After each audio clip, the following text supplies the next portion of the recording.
નમસ્તે વિદ્યાર્થી મિત્રો.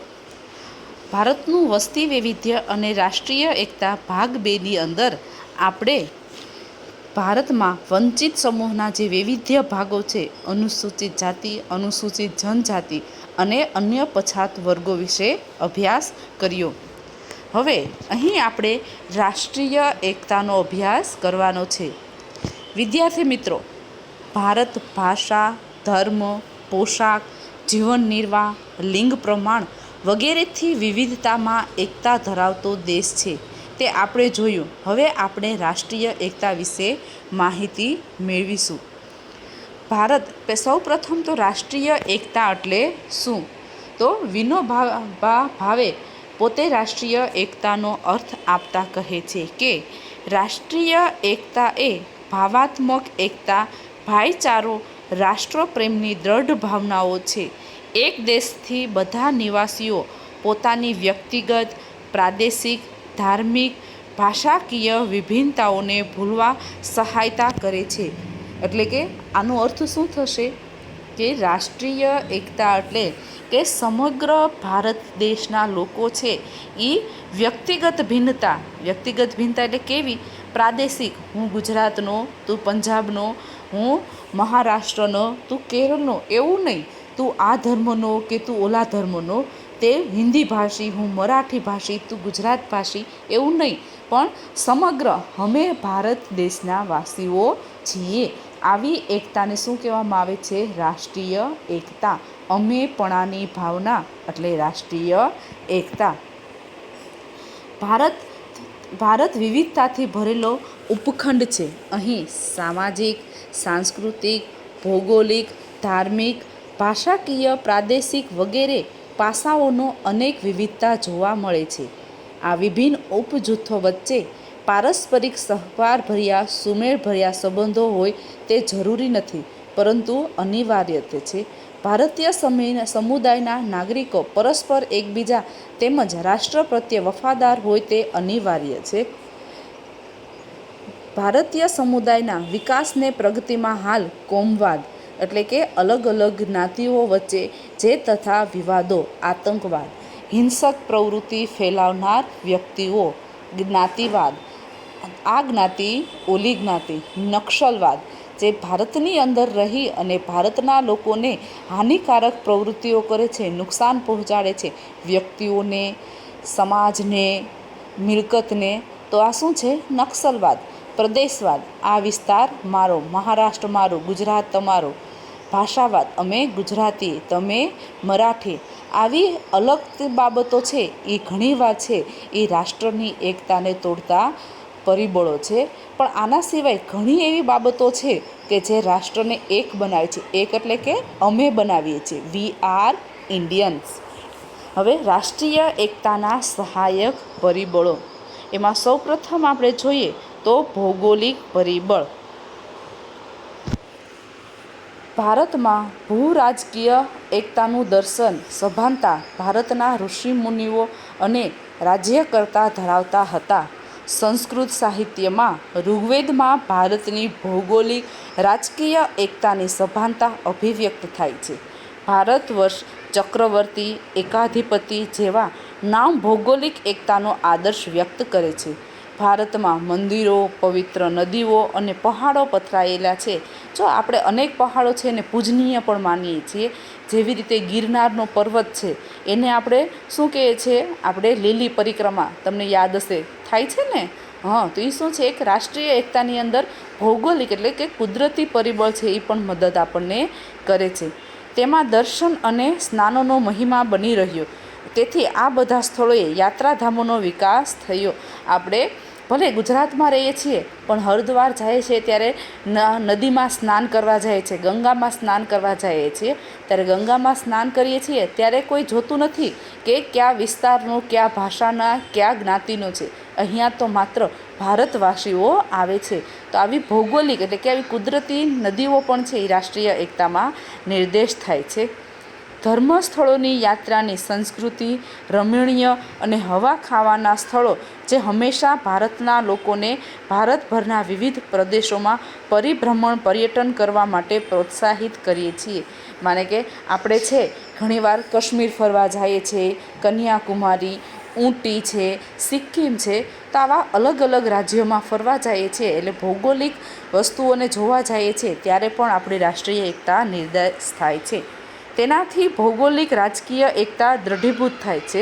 લોકો માતૃભૂમિ પ્રત્યે પ્રેમ કે દેશભક્તિ અભિવ્યક્ત કરે છે. જો દુનિયાની 7 અજાયબીઓમાં કહે તો એમ કે પહેલી અજાયબી કઈ છે તો કે તાજમહેલ. તો આપણે શું બોલવાના છીએ? તાજમહેલ ક્યાંની અજાયબી છે? તો એ કે અમારા ભારતની છે. તો દુનિયાનો સૌથી ઊંચું શિખર એટલે કે માઉન્ટ એવરેસ્ટ તો એ કયા પર્વતમાં આવેલું છે? તો કે હિમાલય. તો આપણે શું કહેવાના છીએ કે હિમાલય છે એ અમારા ભારતમાં આવેલો છે. તો આ અમારાપણાની ભાવના એ જ રાષ્ટ્રીય એકતા. ભૌગોલિક દૃષ્ટિથી ભારતની સીમાઓ ઉત્તરમાં કાશ્મીર અને હિમાલયથી લઈને દક્ષિણમાં કન્યાકુમારી, પૂર્વમાં અસમ, મણિપુરીથી લઈ પશ્ચિમમાં ગુજરાત સુધી ફેલાયેલી છે.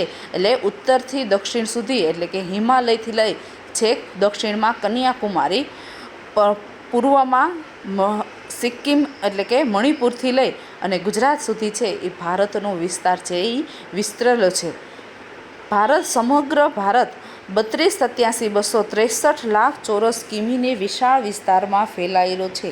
આ વિશાળ ભૂભાગ કુલ 1.21 કરોડની વસ્તી ધરાવતો જનસમૂહ આ દેશમાં વસવાટ કરે છે. તમને ખ્યાલ જ છે કે ભારત વસ્તીની દ્રષ્ટિએ બીજા ક્રમે આવે છે. પ્રથમ આવે છે ચીન, ત્યારબાદ બીજો ક્રમ આવે છે ભારત. મેદાન વિસ્તાર, પહાડો, નદીઓ, સમુદ્ર, જંગલ, રણ જેવી ભૌગોલિક વિશિષ્ટતાઓ ધરાવતો આપણો ભારત દેશ છે. જો ભારતની અંદર આપણે અગાઉ 6થા ધોરણની અંદર અને 9મા ધોરણની અંદર પણ અભ્યાસ કરેલો હતો કે ભારતનું ભૌગોલિક વૈવિધ્ય. ભારતમાં દરેક પ્રકારનું ભૌગોલિક વૈવિધ્ય છે. અહીંયા પહાડો પણ આવેલા છે, અહીંયા મેદાન પ્રદેશ પણ આવેલા છે, અહીંયા રાજસ્થાન અને કચ્છના રણ પ્રદેશ પણ આવેલા છે અને અહીંયા ગીચ જંગલો પણ આવેલા છે. તો ને બીજું ભૌગોલિક દૃષ્ટિએ 3 ઋતુ પણ ધરાવતો દેશ છે એ ભારત છે. શિયાળો, ઉનાળો અને ચોમાસું 3 ઋતુઓ ભારતની અંદર જોવા મળે છે. હવે ત્યારબાદ ભારતની એકતામાં મદદ કરતું સહાયક પરિબળ છે ભારતનું બંધારણ. વિદ્યાર્થી મિત્રો, તમને ખ્યાલ જ છે કે દુનિયામાં લેખિત બંધારણ સૌથી લાંબુ બંધારણ છે તો એ લેખિત લાંબુ સૌથી બંધારણ છે એ ભારતનું છે. અને બંધારણની શરૂઆત છે એ આમુખથી થાય છે એટલે કે પ્રસ્તાવના છે એ બંધારણનું હૃદય કહેવામાં આવે છે. આટલા વૈવિધ્યભર્યા દેશના રાષ્ટ્રીય એકતા સર્જવામાં કોઈ પાયાનું પરિબળ હોય તો તે ભારતનું બંધારણ છે. ભારત એ વિવિધ રાજ્યોનો સંઘ છે એટલે કે ભારત અલગ અલગ રાજ્યોથી બનેલો એક સંઘ રાજ્ય છે. આ સંઘ રાજ્યને જોડતી કોઈ લેખિત દસ્તાવેજ હોય તો તે બંધારણ છે. ભારતના બંધારણના આમુખમાં ભારત એ સાર્વભૌમ, સમાજવાદી, બિનસાંપ્રદાયિક, લોકતાંત્રિક અને પ્રજાસત્તાક રાજ્ય છે અને ન્યાય, સ્વતંત્રતા અને સમાનતા તેના પાયા છે. ભારતના બંધારણમાં સમાનતાનો અધિકાર ધર્મ, જાતિ, જ્ઞાતિ, લિંગ કે જન્મ સ્થળના કારણેસર ભેદભાવ ઉપર કાયદા દ્વારા પ્રતિબંધ મૂકવામાં આવેલ છે.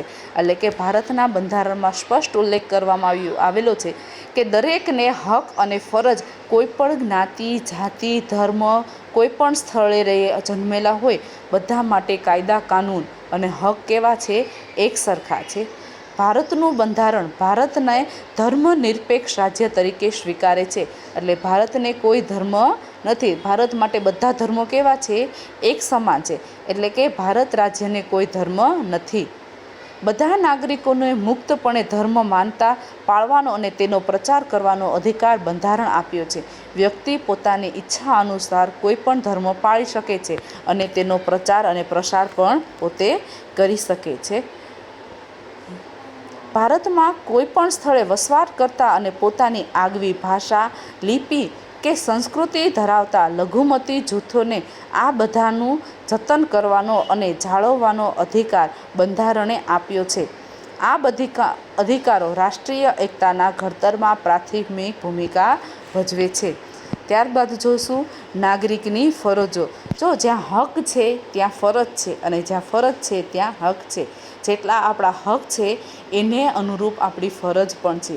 માને કે શાળાએ શિક્ષણ મેળવવું એ તમારી હક છે, તો એ જ પ્રમાણે તમારે વિદ્યાર્થી તરીકે ગૃહ કાર્ય કરવું, શિસ્તનું પાલન કરવું, આ બધી છે એ તમારી ફરજ છે. એવી જ રીતે દેશને રહેવું એ આપણો હક છે, તો દેશની અખંડિતતાને જાળવવી તો એ આપણી ફરજો છે.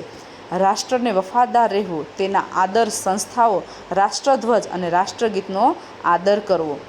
આઝાદી માટેની લડતને પ્રેરણા આપનાર ઉમદા આદર્શો હૃદયમાં સન્માનિત કરે તે અનુસરવું. ભારતને સાર્વભૌમત્વ, એકતા, અખંડિતતા, સર્વધર્મ કરી તેનું રક્ષણ કરવું. દેશનું રક્ષણ કરવામાં યોગદાન આપવું અને રાષ્ટ્રીય સેવા બજાવવી.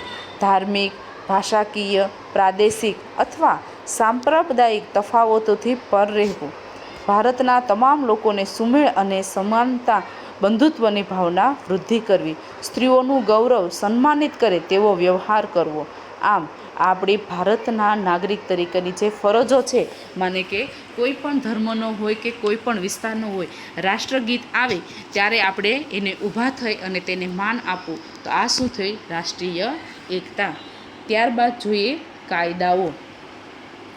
ભારતીય ફોજદારી કાયદાઓ જેવા કે જ્ઞાતિ, કોમ કે વર્ગ સંઘર્ષોને પ્રોત્સાહનને અટકાવવા કાયદા, રાષ્ટ્રીય એકતા માટે વિઘાતક આક્ષેપો કરી રાજદ્રોહ અટકાવવા કાયદા, અસ્પૃશ્યતા નિવારણ, ચૂંટણી આચારસંહિતા કાયદાઓનું પાલન અને ઉલ્લંઘન બદલે સજા પણ રાષ્ટ્રીય એકતા જાળવવામાં મદદ થાય છે. જો ડિસિપ્લિનને, દેશને ડિસિપ્લિનને, સમાજને ડિસિપ્લિનને રાખવું હોય તો કાયદા એ અનિવાર્ય છે. જો કાયદાઓ ન હોય તો સમાજ છે એ સુવ્યવસ્થિત રહી શકે નહીં. દેશના કોઈ પણ વ્યક્તિ છે, કાયદા એટલે કે સમાજના જે માન્ય નીતિ નિયમો છે, દેશના અને સમાજના જે માન્ય નીતિ નિયમોનું ઉલ્લંઘન કરે એટલે કે નિયમો તોડે, અને એ નિયમો તોડ્યા બદલ કાયદાકીય રીતે એટલે કે સરકાર માન્ય નિયમોને આધારે જે સજા કરવામાં આવે છે તેને શું કહેવામાં આવે છે? કાયદાઓ. લોકશાહી પ્રણાલી, ડેમોક્રેસી. ભારતની લોકશાહી શાસન પ્રણાલી રાષ્ટ્રીય એકતા માટે સહાયક પરિબળ છે. ભારતની લોકશાહી પ્રણાલી જાળવવા સંસદ, વિધાનસભા જેવા ગૃહોની ચૂંટણી તેમજ સ્થાનિક સ્વરાજ્ય, પંચાયત અને નગર નિગમોની ચૂંટણીઓ યોજાય છે. આ ચૂંટણીઓમાં દેશના 18 વર્ષની ઉંમરનો કોઈપણ નાગરિક મતદાનનો અધિકાર મળે છે. આ રીતે સમાન મળેલા મતદાર અધિકાર રાષ્ટ્રીય એકતા માટે અતિ આવશ્યક પરિબળ છે. જો આપણને 18 વર્ષ પૂર્ણ થશે એટલે 12મું ધોરણ તમે કમ્પ્લીટ કરી લેશો ત્યારે તમારી ઉંમર 18 વર્ષ થશે. ત્યારે જ્યારે ચૂંટણી ગ્રામસભાની, ગ્રામસભાની, વિધાનસભાની જે ચૂંટણીઓ થાય છે એ ચૂંટણીની અંદર પોતે સ્વતંત્ર રીતે મત આપવાનો તમને અધિકાર મળે છે. એટલે કે વ્યક્તિ સમાન નાગરિકત્વનો અનુભવ કરી શકે છે. સાથે કોઈપણ ચૂંટણીમાં તે પોતાના ઉમેદવારની નોંધાવીને પણ અધિકાર ધરાવે છે. માને કે તમારે અમુક ઉંમર 25 વર્ષ, 35 વર્ષ બાદ અમુક ચૂંટણીઓની અંદર છે તમે ઊભા રહી શકો છો. આ શું થઈ કે લોકશાહી પ્રણાલી છે. કોઈ પણ જ્ઞાતિ, જાતિ, ધર્મ, વિસ્તાર કે સંપ્રદાયનો વ્યક્તિ હોય એ મત આપી શકે છે અને ચૂંટણીમાં પોતે ઊભો પણ રહી શકે છે. સાથે કોઈ પણ ચૂંટણી માટે પોતાના ઉમેદવારી નોંધાવવાનો પણ અધિકાર ધરાવે છે. એટલે કે કોઈપણ રાષ્ટ્રીય પક્ષ કે અપક્ષ દ્વારા કોઈપણ ક્ષેત્રનું નેતૃત્વ પણ કરી શકે છે. આ રાષ્ટ્રીય પક્ષો પણ પોતાના પક્ષમાં નેતા, કાર્યકરો કે મતદારોને આકર્ષવાનો પ્રયાસ કરે છે.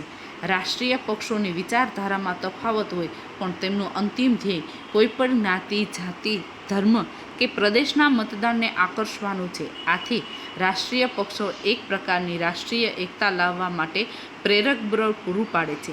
આથી દેશની સંસદ, વિધાનસભા કે સ્થાનિક સ્વરાજ્યની સંસ્થાઓ લોકશાહી પ્રણાલી રાષ્ટ્રીય એકતામાં સર્જવામાં પરિબળ છે.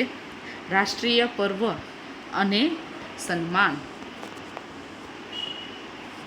જો રાષ્ટ્રીય પર્વ આપણા જેમ ધાર્મિક પર્વો આવે છે એવી જ રીતે ભારતના રાષ્ટ્રીય પર્વો પણ હોય છે. 26મી જાન્યુઆરી, 15મી ઓગસ્ટ, સૈનિક દિન, ગાંધી જયંતિ, આ બધા છે આપણા રાષ્ટ્રીય પર્વો એટલે કે દેશના તહેવારો. પ્રજાસત્તાક દિન, સ્વાતંત્ર્ય દિન જેવા રાષ્ટ્રીય પર્વની ઉજવણી નિયમિત પ્રસ્તુત થાય સાંસ્કૃતિક કાર્યક્રમો અને ભારતની વિવિધ સેના પરેડમાં અદ્ભુત રાષ્ટ્રીય એકતા દર્શન થાય છે. 26મી જાન્યુઆરીમાં તમને ખ્યાલ હશે કે દર 26મી જાન્યુઆરીને દિવસે લાલ કિલ્લા ઉપર આપણી રાષ્ટ્રીય પરેડ થાય છે અને તેમાં એક ચીફ ગેસ્ટ એટલે કે કોઈ પણ એક વિદેશની વ્યક્તિ છે એ ભારતના ચીફ ગેસ્ટ બને છે અને રાષ્ટ્રીય પરેડનું નિર્દેશ કરે છે. તેમાં અલગ અલગ રાજ્યના પોતાની કૃતિઓ રજૂ કરે છે, કલ્ચરલ ડાન્સ રજૂ કરે છે. ત્યારે આખા બધા ભારતમાંથી ભેગા થઈ અને શું બને છે? અમે ભારતવાસીઓ. ભારતીય ફિલ્મ ઉદ્યોગ, રાષ્ટ્રીય ફિલ્મ સમારોહ, રાષ્ટ્રીય સમારોહ કે ઉદ્યાનોમાં રાષ્ટ્રીય એકતા પ્રતિબિંબ થાય છે. શાળા કે કોલેજ કક્ષાએ ચાલતી સ્કાઉટ ગાઈડ, રાષ્ટ્રીય યોજનાઓ, NSS અને નેશનલ કેડેટ કોર્સ એટલે કે NCC જેવી પ્રવૃત્તિઓ, વિવિધ શિબિરો રાષ્ટ્રપ્રેમ અને રાષ્ટ્રીય એકતાનો સંદેશ આપે છે.